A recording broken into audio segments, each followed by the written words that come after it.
তোর রহিমকে যদি তুই বাঁচাতে চাস, যত দায় দেনা আছে কাইটো না কাটো। তুমি আমাকে এত ভালোবাসো?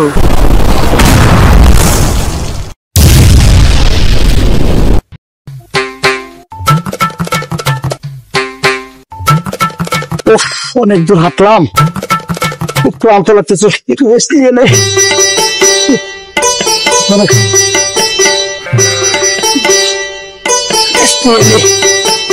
খুব ক্লান্ত গেছে না।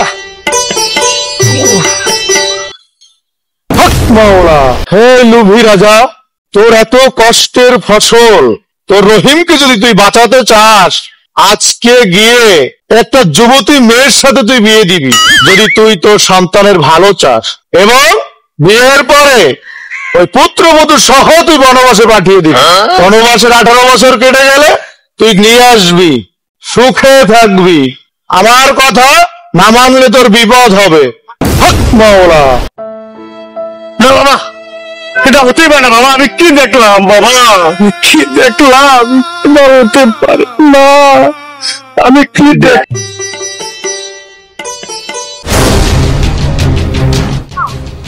দোস্ত, রনি দোস্ত, দোস্ত খারাপ কথা দোস্ত। কি হয়েছে? কি আমার বংশের প্রদীপ বাঁচা দোস্ত। এরকম মানুষ দাঁড়া, কি হয়েছে দোস্ত? আমার ছেলের রহিমের সাথে তোর মেয়ের উপরে বিয়ের ব্যবস্থা করে দে দোস্ত। আমার বংশ সম্ভব? সম্ভব দোস্ত, সম্ভব। এটা সম্ভব না, সম্ভব দোস্ত। তুই আমার সত্যি রাজি হ।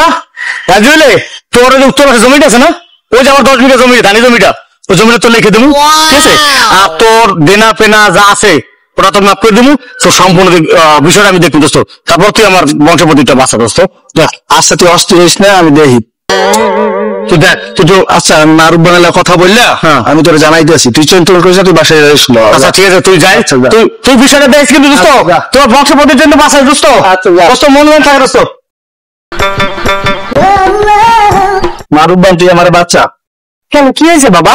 আমার সিরাজ বন্ধু আছে না, হ্যাঁ, আর ছেলে রহিমের সাথে তো বিয়ে ঠিক করছে। এই কাজ করছিল তো ছোট, আমি কয়েকদিন আগে কোলে নিলাম, এর সাথে বিয়ে কেমন সম্ভব? না দিলে যে আমার বড় সমস্যা হয়ে যাবে। কি সমস্যা বাবা?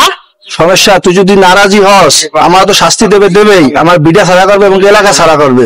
তুই না রাজি হয়ে যা। তোমার শাস্তি হোক এটা আমি চাই না বাবা। বাবা যৌবন যাইবে বৃথা গো, আমি তবুও রাজি গো। বাবা আমার এই রহিমের বাবার কাছে নিয়ে চলো, চল আমি কথা বলবো। আচ্ছা চল মা, চলো মা। দোস্ত তুই টেনশন করতেছিস? টেনশন করিস না, টেনশন আছে। আমার রূপবান রলে আইছিস, নিয়েছিস? মা তুই ভালো আছো মা? হ্যাঁ কাকু ভালো আছি। মা তুমি আমার সব শর্তে রাজি হয়ে যাও মা। আমি তোমার বাবার যত দায় দেনা আছে আমি বাবা শোধ করে দেবো বাবা। মা তোমার বাবাকে বলছি আমি, আমার ওই যে তোমাদের বাড়ির উত্তর পাশে জমি আছে, 10 বিঘা জমি আছে, আমি ওই জমি তোমার বাবার নামে লিখে দেবো মা। কিন্তু তুমি আমার শর্তে রাজি হয়ে যাও মা। এ কেমন শাস্তি দিলে বিধি, বিধি আমায় শাস্তি দিলে গো। কাকু আমি সব শর্তে রাজি আছি, কিন্তু আমারও একটা শর্ত আছে। কি শর্ত তোমার মা বলো? প্রতি মাসে 500 জিবি ইন্টারনেট, 1000 মিনিট এবং খাওয়ার সব ব্যবস্থা করে দিতে হবে। আমি শুধু টিকটক করবো। আমার মা যার কিছু আবদার করে, যা শর্তের কথা বলে সব কিছু মেনে নাও। তারপর মা আমার রহিমকে বাঁচাও মা, রহিমকে বাঁচাও, রহিমকে বাঁচাও। এই সেনাপতি এক্ষণে রহিম রূপবানের বনবাসের ব্যবস্থা করে দাও। বিদায় দেন, বিদায় দেন আব্বা গো। কান্দিস না মারুফান, আব্বা বিদায় দেন মারে গো আমার আব্বা, আব্বা গো বিদায় দেন, বিদায় দেন কাকু গো। ও কাকু বিদায় দেন মারে গো আমার কাকু, কাকু গো। আচ্ছা মা যাও, তোমরা বনে চলে যাও, আল্লাহ তোমাদের সহায় করবে। আল্লাহর উপরে ভরসা রেখো মা।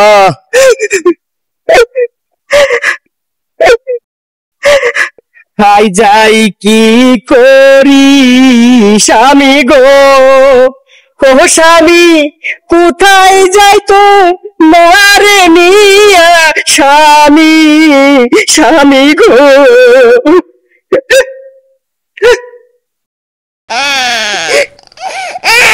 এই জঙ্গলে আমি আমার স্বামীকে কিভাবে থামাই? কাইন্দ না স্বামী, আর কাইন্দ না স্বামী, আর কাইন্দ না, কাইন্দ না স্বামী গো, ও স্বামী আর কাইন্দ না, তুমি গো আমার স্বামী, স্বামী গো।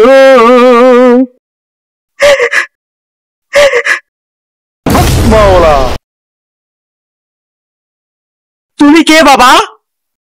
তুমি সেই যে আমার জীবনটা ছিন্ন ভিন্ন করে দিয়েছো? না মারুব্বান, আমি তোর জীবন নষ্ট করিনি, ছিন্ন ভিন্ন করিনি। আমি তোর জীবনে সুখের আশায় আজকে তোর এই বনবাসে এনেছি। আমি তোর বিপদে আপদে তুই সর্বক্ষণ সর্বদা 24 ঘন্টা তুই আমাকে পাশে পাবি, শুধু স্মরণ করবে, আমি হাজির হয়ে যাব। তাহলে তুই ভালো থাক, তোর সুখের আশায় তুই গুনতে থাক, আমি চলি। হক মাওলা। বাবা, ও বাবা,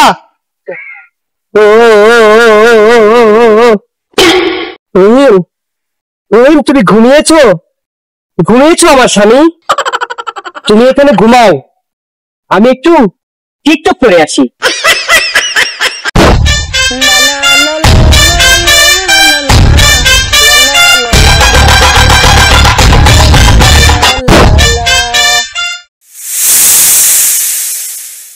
কাইটো না সাপ গো, ও সাপ কাইটো না আমার স্বামী রে, আমার সাপ, সাপ গো।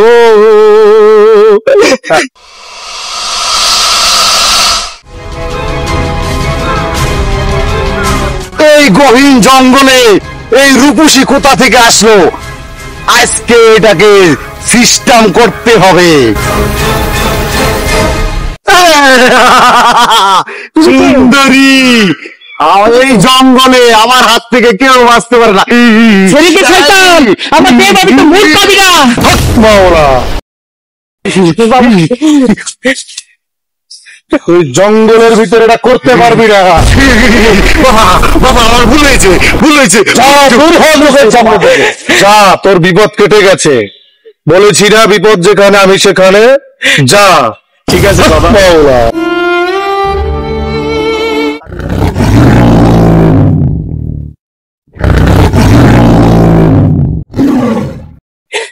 খাইও না বাঘ গো, ও বাঘ খাইও না আমার স্বামী রে, আমার বাঘ, বাঘ গো।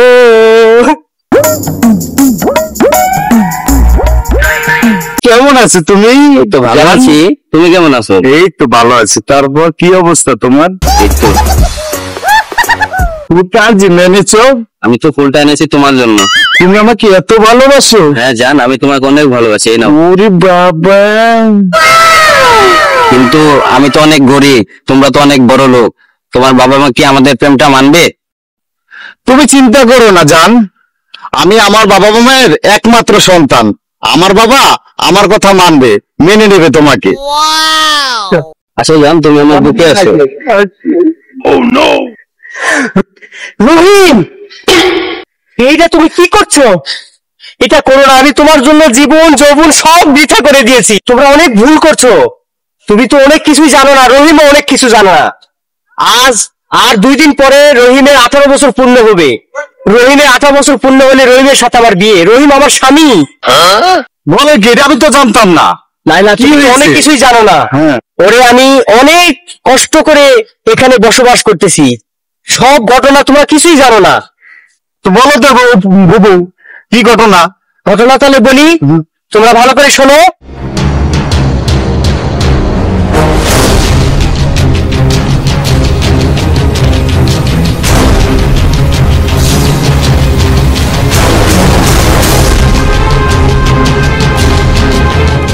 তুমি তো সবই শুনলে লাইলা, তাহলে বলো আমি এখন কি করি? বুবু, রহিম আসলে তোমারই, আমার না। রহিম, বুবু তোমার জন্য অনেক কষ্ট করছে, তুমি আমার না। আমি আমি থাকবো, তুমি থাকবো। রহিম আসো।